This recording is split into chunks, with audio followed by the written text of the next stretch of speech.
గృహంలోనికి వెళ్ళగలిగితే శత్రువు చేతవాడు ఓడిపోవడం అనేది చూడగలుగుతామని వాక్యములో చూస్తూ ఉంటున్నాం. బాగా మనం అర్థం చేసుకోవాలి. దేవుని కుమార్తెవైన నీవు, దేవుని కుమారుడైనటువంటి నీవు కూడా యుద్ధంలో నిలబడినటువంటి రాజులనే యాజక వంశం మీరు. అయితే రాజులనే యాజక వంశమైనటువంటి మీరు వసంతకాలం అన్న క్రీస్తు యొక్క రాకడ గడియల్లో ఈ రోజున ఈ మూడింటి మీద విజయమును సాధించాలి అంటే తప్పనిసరిగా గృహ ప్రవేశం మీరు చేయాలి.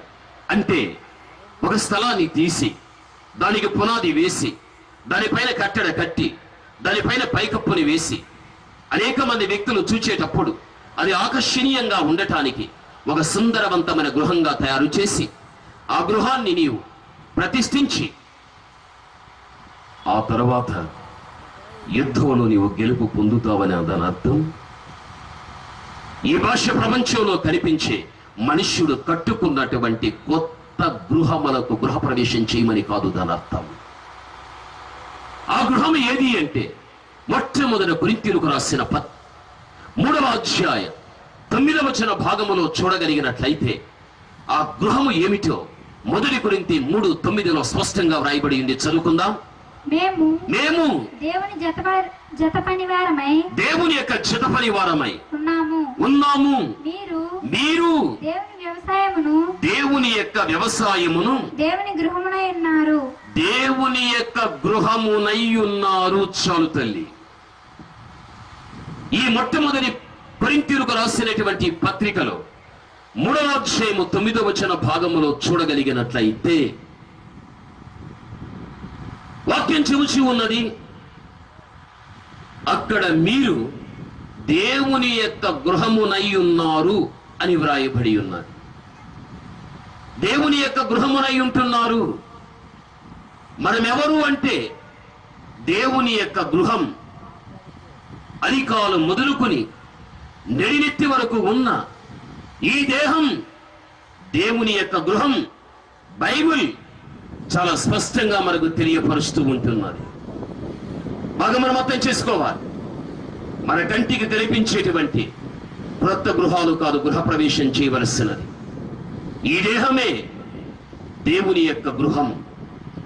ఈ యొక్క దేహం అనే ఈ గృహాన్ని దేవునికి మనం ఏం చేయాలి అంటే దేవునికి గృహ ప్రవేశం చేయాలి. దేవునికి దీనిని ప్రతిష్ఠించాలి. ఒక వ్యక్తి నూతనంగా గృహాన్ని కట్టుకున్నప్పుడు ఆ గుమ్మము దగ్గర నిలిచి తండ్రి కుమార పరిశుద్ధాత్ముని యొక్క నామములో ఈ యొక్క గృహం మీ ప్రేమిడలకు నివాస యోగ్యమైన గృహంగా దీన్ని ప్రతిష్ఠిస్తున్నాము తండ్రి అని ఆ గృహాన్ని అందులో నివసించే వ్యక్తులకు దాన్ని ప్రతిష్ఠించగలుగుతారు. ఆ ఇంటి యజమానురాలు ఆ పిల్లలకే ఆ గృహం పరిమితి. ఇరుగువారు పొరుగువారు ఆ గృహములోనికి వచ్చి నివాసం చెయ్యరు. అది ఎవరికి ప్రతిష్ఠించబడుచున్నదో వారికి ఆ గృహము పరిమితమై ఉంటున్నది. నీ దేహం నా దేహం మనందరి దేహం. పౌలు చెబుచున్నాడు, ఇది గృహం.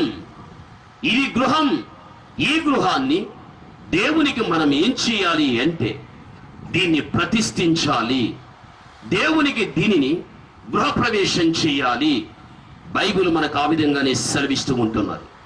అందుకని రోమా 6వ అధ్యాయం 13వ వచన భాగములో చూడగలిగినట్లయితే మీ యొక్క శరీరములో అమర్చబడిన ప్రతి అవయవాన్ని సహితం దేవునికి మీరు సమర్పించుకొని మీ అవయవములను నీతి విషయములో మీరు సాధనము చేయుడి.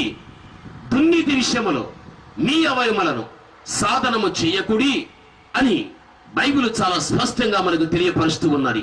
ప్రభునందు ప్రియమైనటువంటి వాళ్ళ, నీవు నేను అర్థం చేసుకోవలసిన విషయం, ఈ దేహములో అమర్చబడిన ప్రతి అవయవాన్ని సహితం దేవునికే మనం అర్పించాలి. దేవునికే మనం ప్రతిష్ఠించాలి. ప్రతిష్ఠించబడిన ఈ దేహాన్ని నీతి విషయములో అభ్యాసం చేస్తూ ఉండాలి. అనగా ఈ దేహములోని అవయవాలు ఎక్కడ కానీ నీతి తప్పి మన జీవితంలో ఆత్మీయతను తప్పి పాప సంబంధమైన విషయములో ఎక్కడ కానీ అభ్యాసము చేయకూడదు. ఇది దేవునికే ప్రతిష్ఠించాలి అని పౌలు కూడా చాలా స్పష్టంగా మనకి తెలియపరచగలిగాడు. ఎందుకు అని మనం ఆలోచిస్తే అదే మొట్టమొదటి కొరింథీయులకు రాసిన పత్రిక 6వ అధ్యాయం 13వ వచన భాగములో చూడగలిగినట్లయితే బైబిల్ ఈ విధంగా మనకు సెలవిస్తూ ఉంటున్నది. ఏమని తెలుసా? ఈ యొక్క గృహం అన్నటువంటి ఈ దేహం జాతుము యొక్క నిమిత్తముగా కాదు, కానీ ఈ యొక్క గృహం అనేటువంటి ఈ దేహం అనేటువంటిది కేవలం దేవుని నిమిత్తం. దేవుడు ఉన్నది దేహ నిమిత్తం. చదువుకుందాం ఆ మాట. భోజన పదార్థాలు కడుపునకు భోజన పదార్థాలకు ఉన్నవి. దేవుడు దానిని చేయును. బాగా వినాలి. దేహము దేహం అనేటువంటి దేవుని యొక్క గృహము జారత్వ నిమిత్తము కాదు, కానీ ప్రభువు నిమిత్తమే. ప్రభువు దేహము నిమిత్తమే. చూడండి, పౌలు చెబుచుంటున్నాడు, ఈ దేహం అన్న ఈ గృహం జారత్వ నిమిత్తము కాదు, అనగా వ్యభిచార నిమిత్తం కాదు, శరీర సంబంధమైన కార్య నిమిత్తముల కాదు. కేవలం ఈ దేహం దేవుని నిమిత్తమే. దేవుడు ఉన్నది దేహము నిమిత్తమే. ఈ భూమి మీద జీవించుచు ఉన్నటువంటి నీవు జీవించినంత కాలం నీ దేహం దేవుని నిమిత్తంగానే. దేవుడు కూడా ఉన్నది నీ దేహ నిమిత్తముగానే. అనగా దేహాన్ని నువ్వు ఆయనకి అప్పజెప్పేసేయాలి. దేవుడు కూడా ఈ దేహానికి అప్పజెప్పబడిన వాడుగా మనకు కనిపించబడుచు ఉంటున్నాడు. ఈ దేహం అనే గృహం ఇంకా వేరొక దానికి అప్పగించబడటానికి వీలు లేదని పరిశుద్ధుడైన పౌలు ఖచ్చితంగా మనకి స్థలములో తెలియపరుస్తూ ఉంటున్నాడు.